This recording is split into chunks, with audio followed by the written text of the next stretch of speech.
Hi, welcome to Born to Do It. If you're watching this, you're probably interested in leadership and discovering your purpose, and we've got the perfect guest to help us with that. Welcome to Arn Terry, who is a career matchmaker. How are you doing, Arn?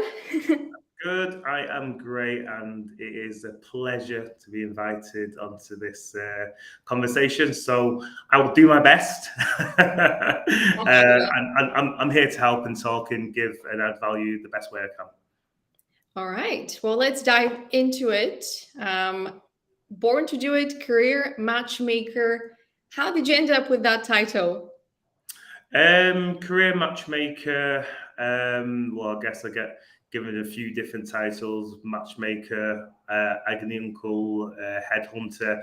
But it's a title that people have said to me over the past. Diving in very quickly, I've been doing recruitment headhunting for close to 2 decades now. So yeah, it's just a title that people have mentioned it to me over the past. Oh, you know what you do is you find people and put them into other roles and opportunities. So you're pretty much a matchmaker, so it's just as simple as that. I work in the career space and I match people to opportunities. Perfect. Yeah. I mean, there's a lot of different titles that you can explore in the recruitment space. And I Yeah, think some of them are a little bit more aggressive, I would say. yeah, But with yours, there's a hint of focusing on the connections, which I think is what we're desperately in need of in mhm, today's economy, because we need to start focusing on the people a little bit more and their individuality. And career matchmaker kind of sounds like yeah. it. So my first question is, what makes a career successful based on your experience and you dealing with people that are trying to find a career that suits Mhm. them? Yeah. It's a very deep, complex question for someone like me that kind of breaks down success in different areas, but I'll do my best to answer it the best way I can. So again, it depends what success means to people. So success could basically mean it's you feel like it's your passion. You feel like it's makes you happy. Success to other people could be it's bringing in money, so the wealth side. Hmm. Successful other people could be it's bringing joy to other people as well. So I guess that question has many questions within it. But the way I find out what success or what makes a career successful for a person is pretty much what I just said. I'll speak to the person and find out more about what they're looking for, what makes them happy. And it's normally the first answers that they give, the knee-jerk automatic response. You understand what's going to make that career successful for them, make a success. So when the person's speaking about money, you know that's what they're going to be. In their belief, it's going to make them successful. It's going to drive them for growth. It's going to drive them for promotion. Or when you're speaking to someone when they're talking about helping others, then you're looking for something with a bit more compassion, a bit more what's the word, culture within the company. The Um, spirit. exactly, yeah. So again, it really depends on the actual person. But me personally, just to give the quick high level answer on this, what makes a career successful is making sure that you enjoy it. So which Hmm. gives you joy, um, making sure that you have a purpose, because I believe most people leave positions because they feel lost, and the reason I believe they feel lost is they've forgotten what the purpose is about. They've forgotten why they interviewed in the first place. They've forgotten about why that opportunity caught their eye in the first place, and that leaves them to feeling lost. But really, they're not lost. They just need to redefine what the purpose is. So I think that's great when you understand this as a career coach, advisor, agony uncle, whatever I want to call myself, is then you can help with talent retention, if that makes sense. So then you can speak to candidates. Say, for example, if I put someone into a business and they come back to me and say, I'm not feeling this company anymore. I know that you've got me in this position. I've been here for 2 years now. I'm looking to leave. Then we kind of have a conversation about, okay, you've took the position for a reason in the first place. We find that purpose again. If it's lost, then it is what it is. They have to move on. But when we redefine that purpose, then they normally end up staying. So talent retention is something that I do quite a lot of, unbeknown to many companies out there that I've put them into the business. They they kind of don't understand, or maybe don't know the behind the scenes that I'm doing for them to help their team that I've put into the business. I mean, in some ways, a successful career is one where you want to stay in your path, in your field, in your industry with the company. That means, you're enjoying what you're doing. But you have to make sure that we put into the big picture that people change, people go through different circumstances. They experience big life changes as well, the birth of a child, changing where they live. So that might completely shift your thinking and shift your priorities, shift your values. So it's not so much that the career is wrong, that the job is wrong, but that things that were unforeseen when one started the journey have come into place now, into place. So it's more to do with expanding the mindset and the options. And this is why I think this is the power of a conversation that we're talking about the birth of a child is a great topic as well. It happens all the time where you've got again, male or female, doesn't matter, because I put people into a lot of consultancies where when they're happy to travel and be fully mobile, and then obviously that they have a child. So that person 2-3 years ago is a different person today, because obviously the priorities change. So you need to understand that and respect that as well. So sometimes there are instances where they can't travel as much as what they needed. Again, I guess. Wanted. So then what success meant to them 2-3 years ago, 4 or 5 years ago, is different today. So I guess people's successes change dependent on their environment as well. So and again, that's what comes down to obviously the passion, purpose as well, and joy. What I've learned close to my 2 decades in recruitment is, and we've seen it all over social media and stuff like that, is the majority of people don't leave the business because of wanting more money. It's mainly because of change of circumstances, or not feeling valued, or losing their feel for purpose within the business, or not having a title, which is very interesting. More people are more interested in what other people think of him versus having that big salary. Yes, money is important to them, but it's the people I work with. It seems that money isn't the whole deciding factor. It's more the feeling valued and having that purpose, which is a great thing, because it shows that human connection, that we do care, and we do want to add value, and we're not just chasing that salary, because I've seen that people are just continue to chase the salary. They'll jump from job to job to job. So yeah, they've got the financial reward, but they're not going to join all the happiness within their purpose or the company. Yeah, so I thought about my own answer for this, and what you just said, people just jump from one job to the next job. It's not even the opportunity, they're just chasing more money. And I think this is one of the things that gets ignored with the successful career, is the personal and professional growth, which can only happen if you are a little bit challenged, if you have to overcome something, because growth means you have to leave your comfort zone. And if you're just chasing money, you're not looking at the job opportunities as opportunities for growth, but just for maybe financial growth, but it's not personal or professional growth.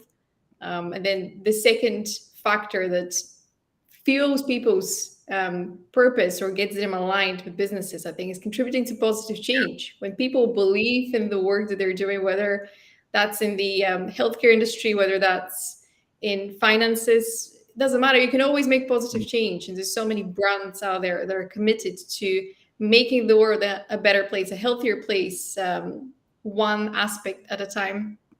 And then the final aspect around making a successful career is, I think, making meaningful connections within the workplace, because we spend so many hours surrounded by our colleagues. And Yes. if we are not able to connect with them, build with them, co-create with them, it's almost like, why am I doing this? Why am I in a place, in an environment where I cannot connect with the people? I cannot align with them in the same vision. So sometimes, and I've seen that where I've worked as well, that you can believe in the vision of a company, but if you cannot bond with the people, or if you lose touch with the people, sometimes there are staff changes that kind of change the tone of the conversations as well. So that might affect one's satisfaction with their career, because people, essentially, we're here to collaborate with one another. We're not here to supply the economy. Don't listen to the news, kids. Yeah, indeed, I completely agree with that, and that's why, unfortunately, you get people that have accumulated a great sense of wealth. They still feel unhappy, and it's just simple. They haven't got that human-to-human connection, and they haven't got that purpose. So that's my experience from speaking to others. Yeah, and today's career minefield has a lot of that. So the money-driven aspect, the money format of a lot of jobs even today, kind of leads to the burnout, leads to the stress, leads to the anxiety, because people need to perform to these targets. And as we mentioned, sometimes people's circumstances change, so they have to, almost disconnect fully from their personal life in order to be these machines that completely produce every single day. They show up and produce 100% results, which is not possible. It's not achievable. And we forget how to human with one another. We forget how to have human conversations in the pursuit of money. And that kind of leads to the division in the team spirit, and even in the vision. Because if you think about your role as the person that connects executive roles to businesses that are already established, their job is even more intricate than a starter at a company, because they need to deal now with maintaining the morale with the team, but also deal with the expectations from financial advisors and shareholders, and make sure that the targets that they've committed to give the money to pay the people are put into place. But in the process, some of these targets that deliver money might not be aligned with the vision, because they're the quick wins. That's pressure on all levels: the people, the executive roles, and the shareholders. And why? In the pursuit of high performers, and this kind of overtime mindset that we need to be the most successful company. But sometimes that destroys the human psyche. And obviously we have imposter syndrome as well. If somebody's promoted too early, or as you mentioned, when they don't have a title, when they don't feel that sense of recognition. So that's kind of the delayed, slow growth. And I think sometimes the offices don't help with the small talk. I know when we went into the pandemic restrictions, we were working from home, we discovered that we miss one another, but we also discovered that productivity was much higher. So there's always a balance, but sometimes people engage into these everyday conversations in the office and forget about the big picture. Yeah. So it's all about the balance. But what's one thing that is missing? What's the one word that is missing in all of this? Again, I would say, because I would change it slightly, not change it, but I would add something on the positive side of joy and play. I know we talk about the minefield here, but I would like to say that I feel that what can get rid of most of the challenges here is play and joy. We forget that we are playful people, and we do our greatest work when we're playing. And some of the highest paid people in the world play, and they get paid for it. For example, playing an instrument, the best orchestras in the world are playing. You're talking about any game of any sports, they're playing. You're talking about actors, it's a script. The playing, it's a play. It's just obviously on big screen nowadays. So I just want to talk about a bit of the positive there, to which can overturn that. Yeah, but that's exactly the point that I wanted to make with the next slide, which you didn't know. Where is the passion? I think this is exactly what you're talking about. The joy. That is the one word, the one kind of mindset shift that can help fix all of these things in seconds. So again, it's a play. It's just having the bonding. Companies do the team bonding once a year or once whenever they can be bothered, but there needs to be more play put into an office environment. People just think because it's corporate, you have to wear your restricted suits, your ties, your business attire. It just makes you feel more restricted. Yes, depending on what type of business you work in, the corporate look looks clean and neat, but it all comes down to making sure that your team, your staff, the corporation feel well, and that's to do with culture. Now, I don't want to get in too deep, but going to the previous slide, what causes the anxiety, stress, etc., in terms of our mode of thinking or our vibration, we're in beta. So when we wake up, we're in kind of beta mode. Most people will understand what I'm saying when I talk about fight or flight. So when stress comes, anxiety comes, you go into high beta, which basically means that you're going into fight or flight. The survival exactly mode. what and that materializes in your workspace is you can't concentrate, you can't retain information, you're anxious because the flow of blood is making sure, again, going back into as they this is biology. It's human biology. It's so it's to me, it's really simple. It's biology mixed with psychology as well. Just having someone that has common sense to think if we're putting unnecessary stress onto our team, they're going to go into high beta. They're going to go into fight or flight mode. They're not going to be able to concentrate. They're not going to be able to retain information. We need to kind of shake things up again and get them back into normal beta mode. And how can we do this? It's fun. It's play. Even if the company doesn't feel they're hitting the goals or targets where they need to be, it's a case of saying, well, how's that working out for you? So you're going to put more stress on the team. You're going to make them work even more hours. The results don't work that way.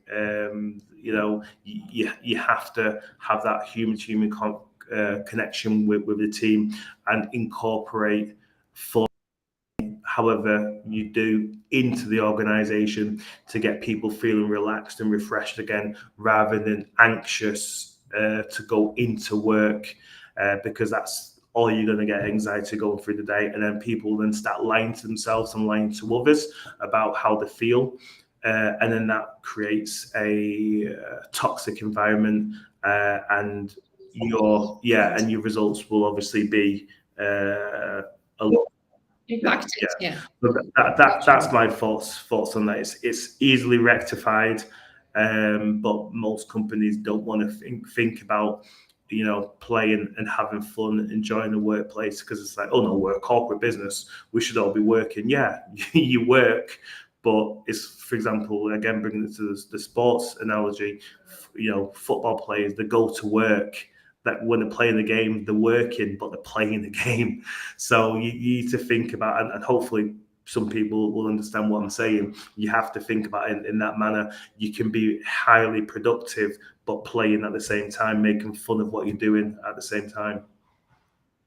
Yeah, this is called the state of flow, when you meet the perfect state of applying pressure while also enjoying what you're doing. So you hit that middle spot where you're able to create and innovate and transform. But what you mentioned about setting the tone in the company as a leader, it's a domino effect. If the leader is stressed, he or she, they're going to put more stress on people. It's a domino effect. But if they're able to transmute their own kind of stress into joy and inspiration, they'll be able to inspire everyone starting from the top. So I'd say people maybe don't realize the impact they can make as leaders if they were to take accountability to change the tone, because they feel the pressure on their back, but they don't understand that people are looking up to them for the example. So it's the power is in them. The words that they use, the tone, the energy that they portray is going to change the tone of the whole Yes. company. But it's quite interesting that joy, passion, and just that spark can shift the tone in seconds across all levels and across all industries. So back to you. How did you start your own company, Daniel Ernest, and how has spirituality affected your thinking? Did you have that calling from the universe, or was it step-by-step approach to learning more every day, one day at a time? So how did I start my company? It's interesting that the way that things happen in life, which bring you to where you are. So I, people will say, "Oh, what was your first job?" I used to say my first job was working in McDonald's, as I was just finishing high school. But then when I started my entrepreneurial journey, that wasn't my first job. My first job was selling sandwiches in school to get some money. So that helped. Yeah, exactly. So selling sandwiches in high school was, I now understand and believe, was my first career, and it helped me with communication, helped me with sales, helped me with supply. It's quite funny the way when I think back at those times where I had my supply chain, which was my mum. She was the one that was buying the bread, she was buying the information, buying the butter, etc. And then I had my customers, which were my friends in school, and then I had my competition, which were my other friends who saw me doing the same thing and lowered the price.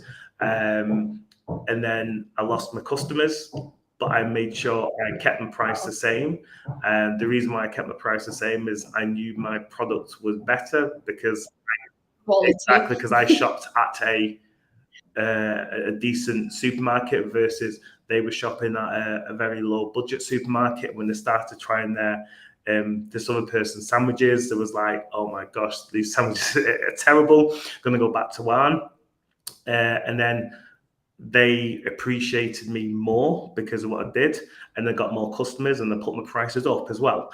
And then it's interesting the way that leads it. Fast forward it, whatever, 25, 30 years later, in business, understanding the market, understanding price, understanding promoting yourself, and then understanding being honest with people, because I had the school phone up my mum and saying, "Do you know your son's selling sandwiches in school?" And my mum said, "Yeah, I buy the bread. He makes it all." And I was like, "Oh, right, okay." I'm his agent. Yeah. So it's understanding, not lying. To on a high level, I'm sure a lot of people get this, not lying to where you get in your products from, because if there's a break in communication, your establishment, your business can come crumbling down. So that kind of instilled my how shall I put it, my core values. A sense of integrity. Into what I'm doing now. Fast forward now, from the mid 90s now to 2023, about Daniel Ernest. So going back to your question, how did I incorporate Daniel Ernest? Again, very long story short, Daniel Ernest is my middle name. So I just used my middle name for the business. I was always said to my parents that if I do incorporate a business, I'll use the name Ernest, because Ernest is like a family tradition to pass it down to your son. I didn't put it into my son's middle name, so kind of my excuse was, right, okay, if I do birth a business, then I'll put Ernest into it. So I was thinking, I can't just call my business Ernest. I'll just use both middle names, Daniel Ernest. So that's how it came, and it was natural progression because, again, very long story short, when you're working for other people, and you can see how you can do things differently and work more on how can we both win, and having more of a I don't know, just a kind of way of doing business, and you want to incorporate that into another company, you can, and it's unfair for you to try and put your core values into another business, because they have their different agenda, their different goals. So it was obvious, if I want to do something, I had to start myself. 100%. Yeah. And that ties very well with your natal birth chart. So let's look into it. As always, I'm going to start with your names, because numerology holds a lot of information that kind of connects very well with the natal birth chart. If we look at one's profile peripherally, and then you can examine it in terms of all the planets and all the houses. But we have 4 letters, which is, I would say, uncommon, but I suppose some people have 4 names. Some people might have even more, 5 names.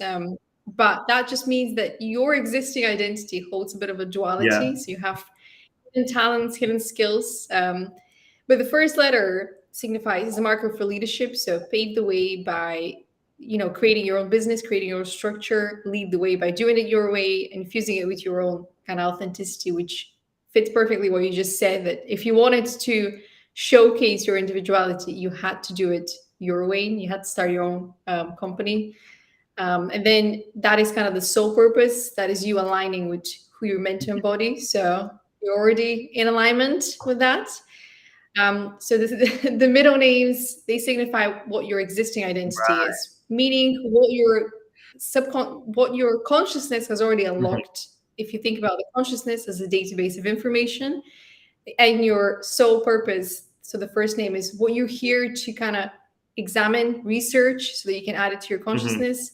The middle part of your name is what you've already kind of researched. So you're coming with this existing knowledge, and you have 2 very interesting skills here. So the first one is the home and the mind. So you've kind of unlocked how you can operate, how you can understand your own subconscious mind, how you can understand your own mind. So you're helping people explore their roots, their subconscious mind, which is a perfect way to help them find the perfect career, because they start to ask questions that go beyond what's the salary and what's the title, but how does this fit my life?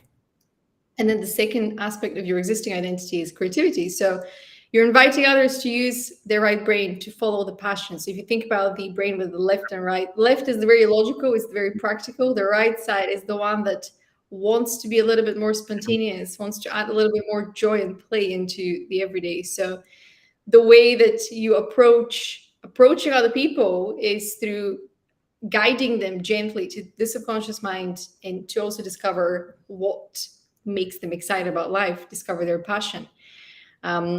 And then finally, your communication style, which is the last name kind of referring to, is the glue that holds it all together. Is you're kind of here to create opportunities for resource exchange. So you see how all of these connect to a particular energy based on the natal birth chart at the end. But from everything that we've talked about, it already feels that you're very much in alignment. Yes, it's very interesting. It's really, really interesting, because, again, going back to your question, I think you asked about how do they get into spirituality, etc. I was a skeptic, and sometimes I believe that's the best way to be. Question things a little bit more. Exactly, because you're skeptical, but you obviously ask questions, and I'm always a question-based person. Of okay, well, no, I don't believe or feel that is right, or that could be nonsense. But let me look into it. Let me look into it. Let me form my own opinion. Exactly. So to answer your question, when again, so that's probably about 10 years ago. And it was just about, I was a person where I would make fun of my sister when she would just say, "Oh, I'm just going to go and just meditate for a bit." I would just do breathing, excessive breathing, taking the mick out of her and making fun. So yeah, it's about 10 years ago. I was, and then I kind of looked into it a bit more, and then thought, breathing, meditation, force feelings. Actually giving you Yeah, value. and then I literally went down the rabbit hole, which will be a conversation for another time. but Looking forward to it. but yeah, it's brought me into, like you said, more alignment, more observant of what's going on around me, and just seeing interesting signs to help me with my business. I think that's the best thing to approach life. If something is giving you value to your own life, if you can apply the knowledge, doesn't matter what industry it comes from. It doesn't matter if you learn it from quantum physics or you learn it from biology or you learn it from a Yeah, financial book. If you can apply something from what you just experienced to your own life and change it for the better, maybe you tried the breathing techniques and they don't work for you, but then you try running and actually running yeah, helps you calm down your mind or get into that mood. But spirituality holds a lot of information if you were to invest the time, as most mhm, things, they require your participation. There's no shortcuts. indeed. But yeah, so your life path number calculated from all four names is 12, which if we put it together, because I like to use 1 to 9, it's the path of communication. So communication, creativity, self-expression, thinking and speaking, which I'll write that matches that down. leadership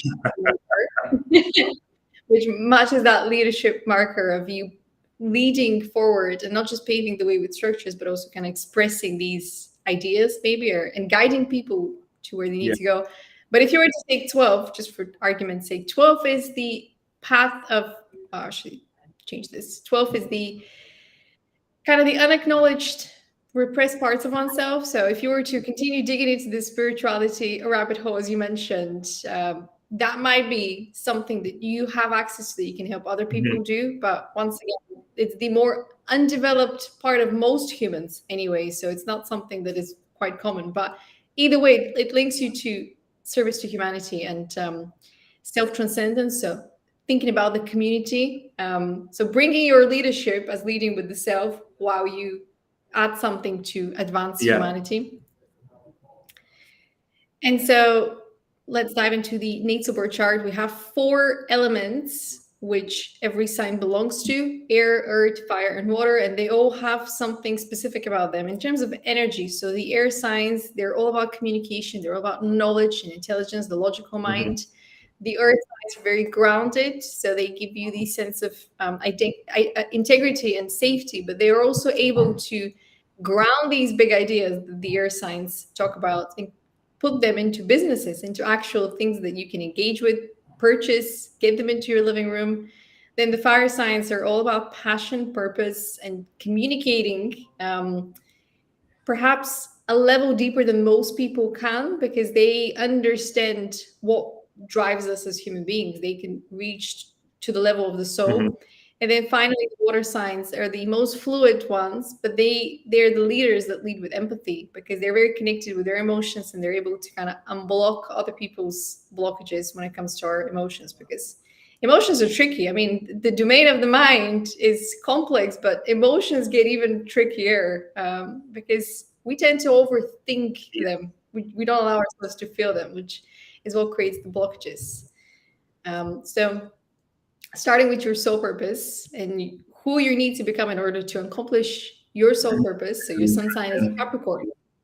Capricorn is the most solid, most grounded sign. I'm a Capricorn as well, so I know what I'm talking about. And Capricorns are very hardworking as well. They don't waste the time. They can see an opportunity and they start implementing it. And your sandwich business early in the day is an example of that. You saw the opportunity and you took the ingredients and you gave something in the physical world. It wasn't just ideas exchange. You had something Mhm. practical to give to people, practical, physical.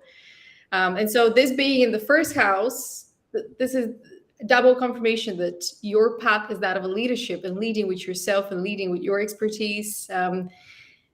And then how it all connects, you're going to see with the North Node, which is what you're here to learn, your learning path. But in order for you to accomplish what you're here to accomplish and advance that database of information known as your consciousness, you need to embody that leader that stands firmly rooted on the earthly plane while showing people a path they can follow, a little bit like that brick road. You're just adding the bricks. You can see the bricks, you can see the ingredients, how to make those bricks, and you're kind of leading people Literally forward. visualizing it now as you're saying it.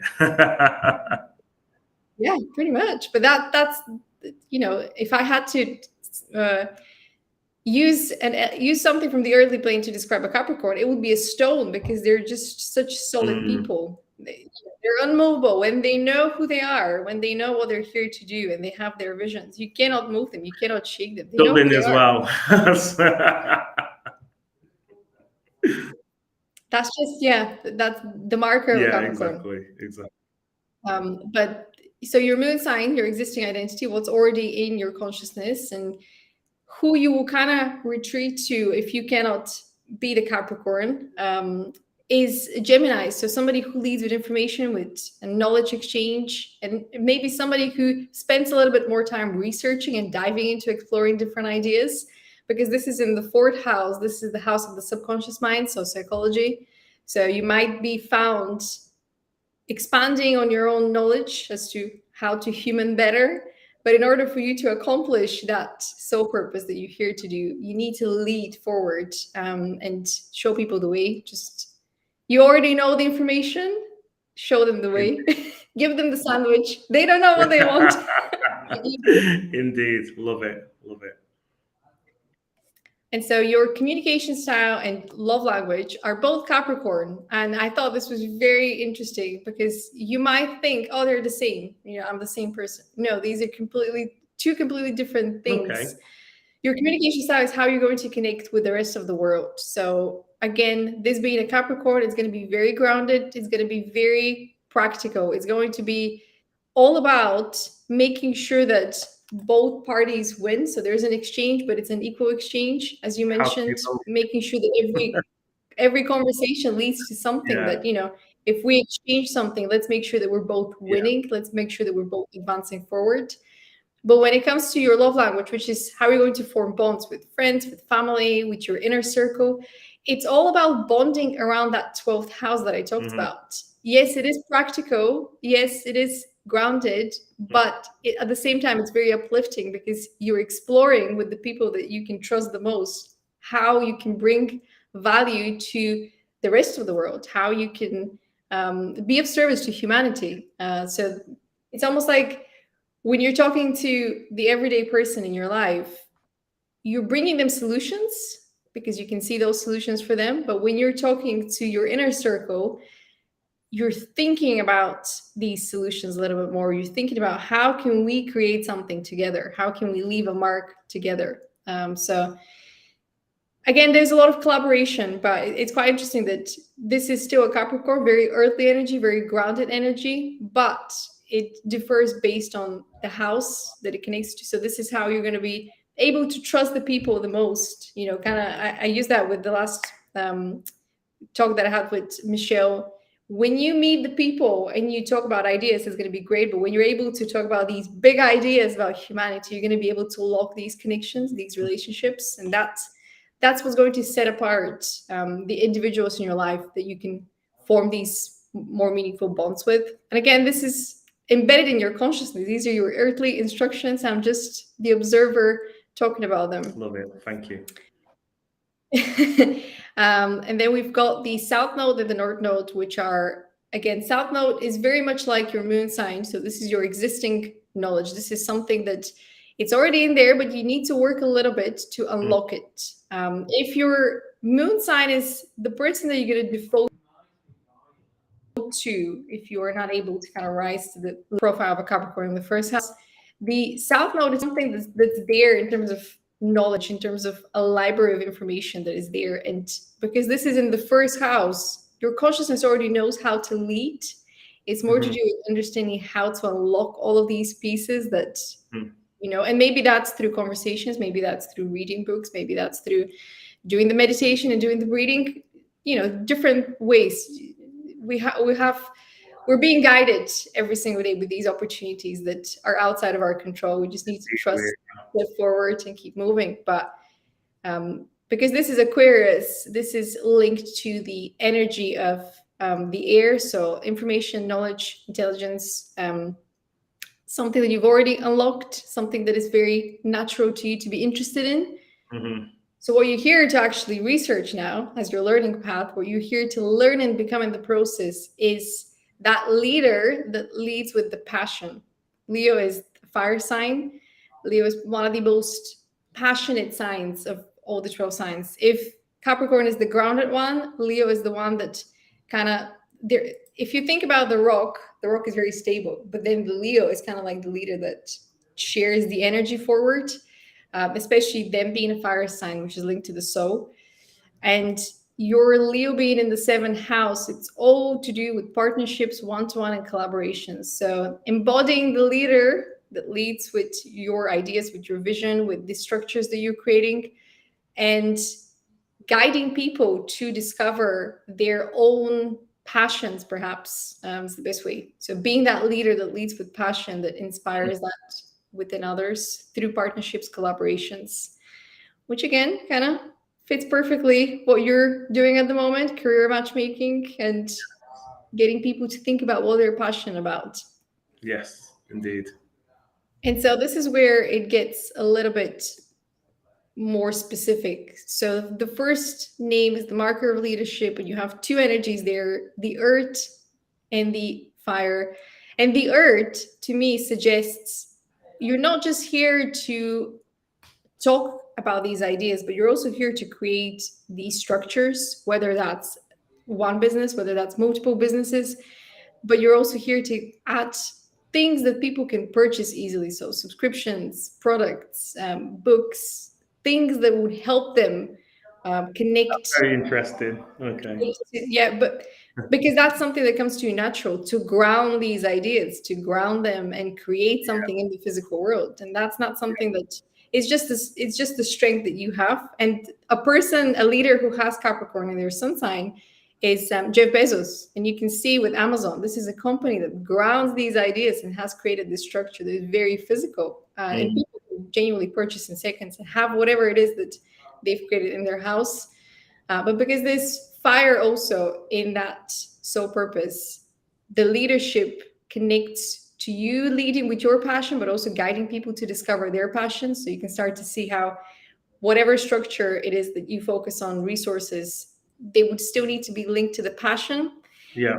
And so your existing identity, which is all about the subconscious mind and exploring the passion, it's all linked. You're just using your instructions in a way, your earthly instructions, I like to call them, in a way that helps you make the most of what you're good at and what you're great at, and maybe advance further the parts of your natal birth chart where you're unsure of how to operate, how to unlock them. But because that's all about information, you've already unlocked the knowledge. Now it's about kind of distributing that through these physical products or perhaps meetings. If you think about it, talking about ideas is, you know, all up in the air. But if you were to create webinars to get people together in a room, that's a physical experience of those ideas. And finally, the resources create opportunities for resource exchange, communication, the glue that holds it all together. Again, very earthly, very grounded. If this was just ideas, this would be very much, I would say to you, oh, you're meant to go and talk to all the people. I would say you're meant to create the opportunities for people to talk to one another or people to exchange ideas as well. Yeah. Mostly because there's so much earthly energy in your profile, which is a benefit to you creating these. It's a legacy structure, kind of, in my mind, the way I'm looking at it. But yeah, any surprises, any questions? No, it's very interesting what you're saying there. And I'm smiling while we're talking about products and services, etc. So yeah, I've got a few things that I'm behind the scenes will be doing and achieving. You know, things like writing a book, things like creating the Daniel Ernest group. Not just about recruitment. And there's going to be many, how should I put it? I'll just call areas of service and products in Daniel Ernest Group. But as I keep saying to myself, it's a journey. I'm not going to rush the process. And then, you know, I'll add on when it's ready to add on. So it's scarily precise. It's accurate, yeah. But again, like I said, I used to be a skeptic, and now when evidence like this presents itself to you again and again and again and again, you know, it's common sense with logic, that this stuff can truly help a person achieve what they believe that they want to achieve to make sure they're successful in their own right. Yeah, because this doesn't give you, the shortcut of you should be a banker or you should be a writer. This gives you a clue as to where to focus your attention or how to use the energies, because these are, energies that we work with every single day. We have the emotions, that's the water flowing. We think about our ideas. If we are with a fixed mindset, this is our thinking. If we have the growth mindset, we bend the thinking a little bit like Neo in the Matrix. You don't bend the spoon, you bend your thinking, and that's a reference to you changing your mindset about how you think about life. And spirituality, if you were to invest a little bit more time in spirituality, it's not so that you can commit your whole life to it, but so that you can use whatever you've learned to your whole life. And I think this is where people, especially the ones that are a little more skeptical, they think it's all or nothing. Oh, my life is now spirituality. No, you're already a spiritual being, Exactly. even if you don't know about it. Exactly.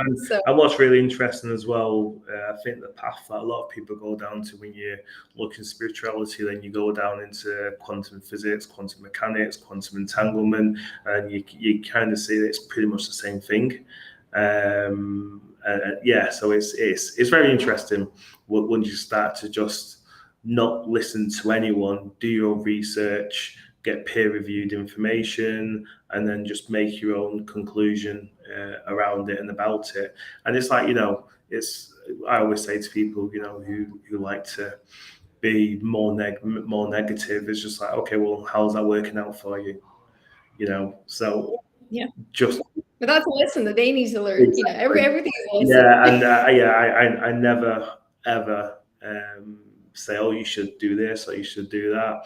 It's just that person's choice on when they believe they will want to stop lying to themselves and explore something else. Because the thing is, like I said, as I always say, how's it working out for you? If you're not happy in your current position, then, as you've said, you have to change your mind, you have to change your thinking, and then other doors open for you. So my advice to anyone is, just be honest with yourself, and if it's not working out, try something different. It's okay to try again. Exactly. Versus doing the same thing again and again, and expecting a different result. It's just not going to work. It was a quote by Einstein, wasn't it? Definition of insanity. Yeah.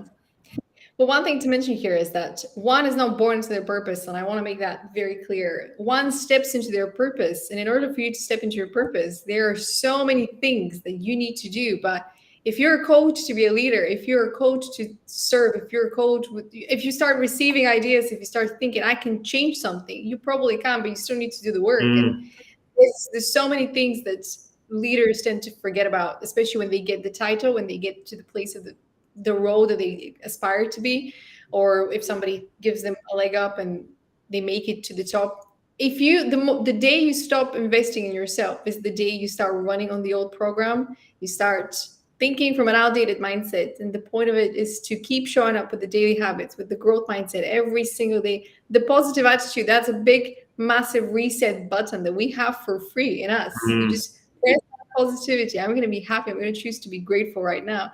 Resets the whole thing. One thing that I haven't mentioned, I think, in the recording that I did around the self-growth journey, is that the people you surround yourself with are going to be very crucial. Your role models, your network, the society that you're part of, because these are the people that you're going to invest your energy, and they can either take that energy from you or they can boost it. They can help you first infuse that energy and create something out of it. So you can do all of this work, but if you're surrounded by the wrong people, meaning people that are not aligned with the way that you think, with the way that you move, they're going to slow you down. They're going to try to pull you in different directions that are not aligned with your soul purpose. Energy vampires. I didn't want to call them out like that. Let's just call it out. Oh, it is. So yeah, it is true though, because some people don't want to do the work. It's interesting. Yeah, it's interesting because you can for example, you can feel inspired to do something. I don't know. Say if you've got a passion for cupcakes and baking, and then you go to your closest friend and you tell them the news that, oh, I'm going to start baking cakes. And then the next thing they say, well, how are you going to do that? You haven't got a shop. Yeah. Oh, you're working at the moment. You've got a kid. You've got this. You've got this. Oh, well, you've never sold any stuff before. So your mood started here, and then the person's not purposely or not knowing purposely, they've chipped it away bit by bit by bit by bit by bit, and then zapped away all that energy that you had, the inspiration that you had, to do something. So sometimes when you aspire to do something, you may feel like you want to go and tell your best friend or your family, but sometimes it's best just to keep it to yourself and just do it, or let the results speak for or if you do want to speak to someone about it, find someone that's, or not someone, a group that's like-minded and that's going to help you achieve what you want to achieve. Because when you try and give someone your passion, your purpose, and they don't understand it, it's again the self-preservation side of it. They're only trying to protect you by saying these things. But if how boring is it if you don't try something and try and do something? You just live a mediocre life. And again, it's not them trying to. Well, in some cases it may be, but in most cases they're not trying to pull you down. They're just trying to protect you by letting you know what the potential possible negative possibilities could be. But that's not always a good thing, because we literally would not be speaking now in any of this technology if that person who created these exactly was said, no, well, no, the internet's a fad, for example, which most people did say when the internet was coming out. So you just need to look at anything and everything around you, from cars to planes, to various different kind of technology. And most people said that when mobile phones were coming out, this again was told it's going to be a fad and not going to stick around. So I would say just have that in your thought, to make sure you create greatness in whatever opportunity you want to focus on. I think ultimately it comes down to people don't want to change the status quo. And you starting your business, you doing something great for yourself, it's not that the other person isn't happy for you. It just means things are going to change for them too, because you're connected. So the reaction that you're expecting when you're bringing that energy is the other person to meet you and you'll be like, woo. And if it doesn't go that way, it's because the other person is like, but things are going to change. And that is that's running in their subconscious mind. They're not actively thinking it. There's like a command that's being sent to their subconscious mind, but things are going to change. And that's what we see with innovations, but things are going to change. And that's kind of like the default command that is being given to the subconscious mind. And if you haven't done the work, a lot of the early stages of the self-growth journey, you're going to default back to that primitive brain, but things are going to change. We must keep things protected, to keep things the same, and nothing lasts forever. So we must learn to go with the flow, and we learn to grow every single day on our own. When we push ourselves, inspire ourselves, motivate ourselves to go on the self-growth journey and commit to it, we can truly go with the flow and make the most of the opportunities presented and the people around us. We can collaborate with them, support them, because everyone that has attempted to start something new, they felt the pressure of those that they trusted the most with. But what if you fail? And that's, we need to remove that from our dictionary. But what if most people always think that what happens if it doesn't work out? I always switch it now from the past decade or so with my different mindset of thinking. Is like, well, what happens if it works? What happens if I'm successful? What happens if this works out? What happens if everyone gets on board? What happens if my business is out there? What if the what if it works is so powerful. Whereas unfortunately most people default to the reverse side of that. But yeah, with spirituality and just my focus intent, it's helped with the what if more on the positive side. And for me, I work at, like you've said as well, I work on it every day, every single day, just because I believe I'm a motivated person, but it's some days can obviously be more tough what they are. So it's just making sure you just focus on it every single day, just like anything, like keeping in shape, eating healthy. Reset the energy as well. Get you Yeah, out of your head, because there's a yeah, lot of things to think about, the yeah, bills and the responsibilities. yeah, And if you were to just think about them, you go crazy. You need to keep. yeah. Exactly. So it's just a what if it works out. So if anyone is focused to doing something different, it's more about what if it works out versus the other negative response.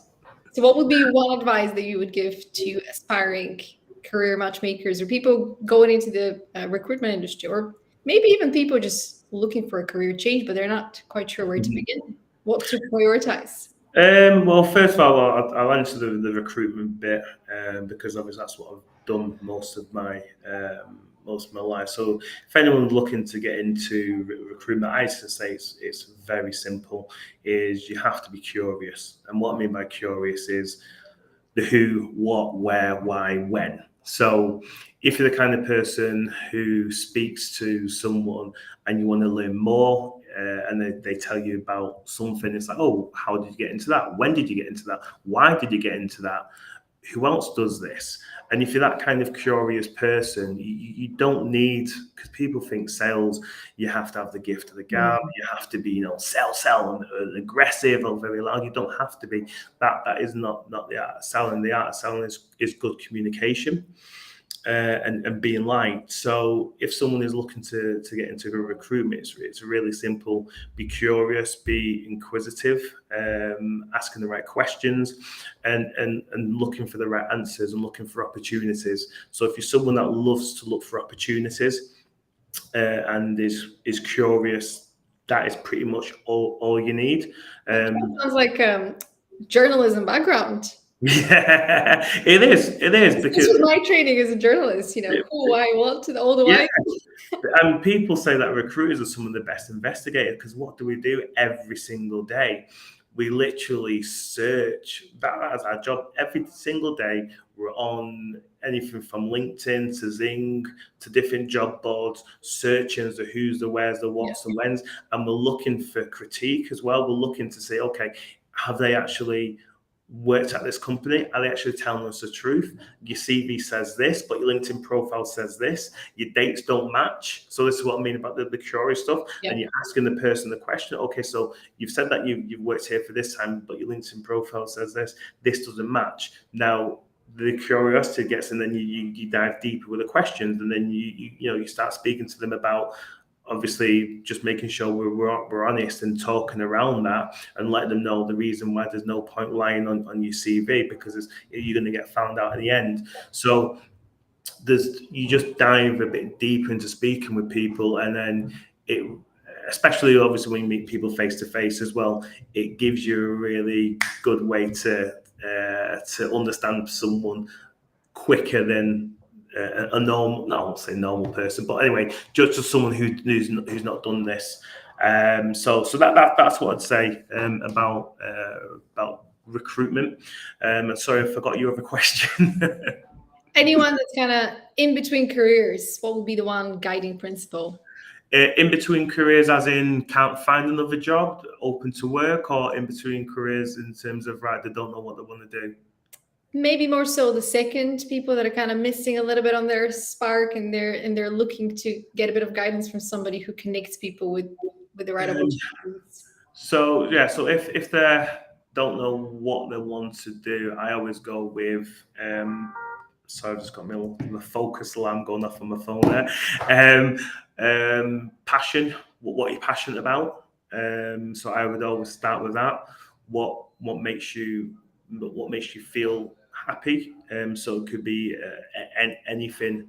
For example, some people may think, fishing may not make money in fishing, or may not make money in baking, but there's ways you can do that. For example, you spoke about Jeff Bezos. So fishing, you could obviously set up a kind of an online business. You could set up an Amazon marketing page, and you can literally sell all fishing products. You can create your own website. You can create your own podcast, because believe you me, people may think what you're interested in. It's that niche, though. Yeah, but so many people are interested in anything. So it's just focus on what you're passionate about, and just maybe have an online shop. Again, I'm literally just thought of fish. I don't even know why. I don't even fish myself, but that's what came to mind. So it could literally just having an online shop about that, creating a blog, and then having products from Amazon onto the blog, and when someone clicks onto it, obviously you'll have to learn how to do all this, which won't be difficult. Gives you the structure, gives you that guidance, the North Star that you can follow. Exactly. So get some structure around that. So I would just say, just look to see what your passion is, what makes you feel happy to do, and don't follow the money. That will come. So if you're someone that wants to, a carer that wants to look after people, we all know if you're a carer, it doesn't pay the right amount of money. I believe what people should be paid for that industry. But just follow your passion. You never know what may come from that career, because just because you're doing something now doesn't mean that you're going to be doing it in 10, 15, 20 years. Your focus may change, or it may bring you into something else as well. But yeah, don't just follow the money. Yes, obviously money is important, etc. But happiness comes first, joy comes first, and the rest will follow after that. Do what brings you joy and look after your health, because obviously money can help you sustain your health, but if in the pursuit of money you lose your health, you've lost yourself, because your health is the biggest priority. Yeah. Well, thank you for your time, Arn. Thank you for your expertise, your ideas. I look forward to reading your entrepreneurial book and your early entrepreneurial lessons from the sandwich business. Honestly, I think you were onto something even in those days about big life lessons. yeah, it's interesting what you've gone through in life, and how it connects. It's miraculous. I'll leave with that word. It's miraculous. And the miracles are endless. Indeed. Well, thank you very much. Thank you for having me. It's been a pleasure.